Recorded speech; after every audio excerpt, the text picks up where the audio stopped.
కేంద్ర ప్రభుత్వం నిర్ణయం తీసుకుంది. అది మనందరికీ తెలుసు. అప్పటికే 3 సంవత్సరాలు అవుతుంది దాదాపు స్టార్ట్ అయ్యి. ఫ్రీ అంతకుముందు కూడా కేంద్రమే ఇస్తుండే. ఈ పథకం ఏదైతే ఉందో ఇది ఏ రోజు స్టార్ట్ అయింది కూడా చెప్తా నేను. ఏదో కాంగ్రెస్ వాళ్ళు స్టార్ట్ చేసింది కాదు ఇది. అంతకుముందు కూడా కేంద్రమే ఇస్తుంటే తక్కువ ఏదో ₹1-2 నామినల్గా తీసుకుంటారు. ఈ 82 కోట్ల ప్రజలకి దేశవ్యాప్తంగా ఫ్రీ రేషన్ ఇచ్చినందుకు 11,80,000 కోట్ల రూపాయలు ఖర్చు అవుతుంది కేంద్రానికి. 12 లక్షల కోట్ల రూపాయలు ఖర్చు అవుతుంది. తెలంగాణకి ఇందులో 56,56,419 NFSA national food security act ration cards. దీని ప్రైమరీ ఇందులో PHH primary house holds 50,89,644. Antyodaya AAY అంత్యోదన అన్న యోజన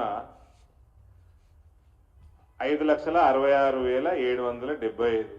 అంటే ఎవరికైనా ఇప్పుడు వలసదారులు పనికి పోతారు, ఇది మైగ్రెంట్ లేబర్కి ఎక్కువ యూస్ఫుల్ అవుతుంది AAY. దీని కింద ఈ కార్డు కింద 35 కిలోలు ఫ్యామిలీకి ఎందరైనా ఉండండి ఫ్యామిలీలో వాళ్ళకి ఇస్తున్నారు. వాళ్ళు పాపం లేబర్ బీహార్కి వెళ్ళి వచ్చి ఇక్కడ ఉంటారు. 1 నేషన్ 1 రేషన్ కార్డు స్కీమ్ ఇది. ఇక్కడ మనోళ్ళు గుజరాత్ పోతారు, మనోళ్ళు బాంబే పోతారు. వాళ్ళకి ఇబ్బంది కాకుండా ఈ కార్డు ఏడైనా వస్తుంది. 1 నేషన్ 1 రేషన్ కార్డు కింద ఇట్లాంటి స్కీమ్స్ తెచ్చిన ఘనత నరేంద్ర మోదీ.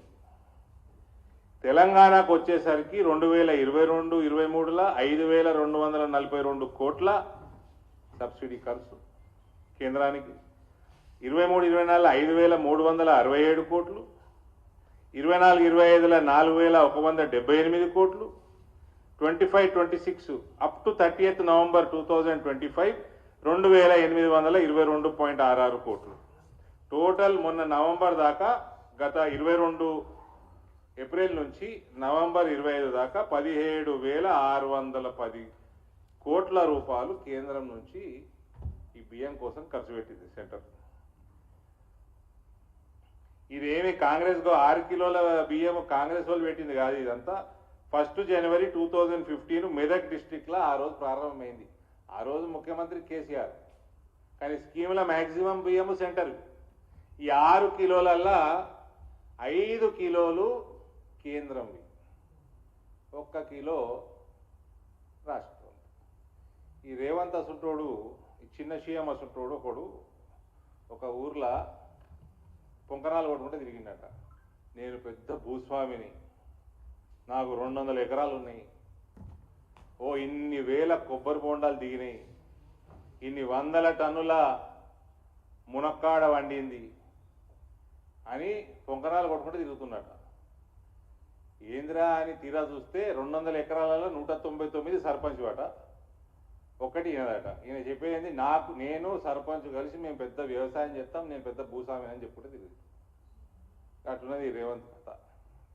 ఈయనది 1 కిలో 5 కిలోలు కేంద్రంది. కేంద్రం పెట్టిన ఖర్చులు కూడా మీ ముందర పెడతా ఉన్నాయి. ఇప్పుడు ఇటువంటి యాటిట్యూడు మంచిది కాదు. ఇంకోటి వీళ్ళు ఏం చేస్తారో తెలుసా, నేనే మోదీ గారికి దగ్గర, నేను రెగ్యులర్గా అమిత్ షా గారిని కలుస్తా, ఇవన్నీ పోతాడు, ఊకే పోతాడు, ఫోటోలు దిగుతాడు కదా. ఇది పార్టీ బచావ్ ఆందోళన. ఇది కాంగ్రెస్ పార్టీ బచావ్ ఆందోళన. అట్లా పోర్ట్రే చేస్తే, అటువంటిది ఒకటి క్రియేట్ చేస్తే, ఎవడన్నా ఎమ్మెల్యే రేపు కాంగ్రెస్కి వెళ్ళి బీజేపీకి జారుకోవాలన్నా మళ్ళీ బీజేపీ వాళ్ళు ఏమన్నా రేవంత్కి చెప్తారేమో అని ఒక ఆలోచన రావాలని ఇవన్నీ డ్రామాలు. ఇదంతా డ్రామా కంపెనీ ఇదంతా.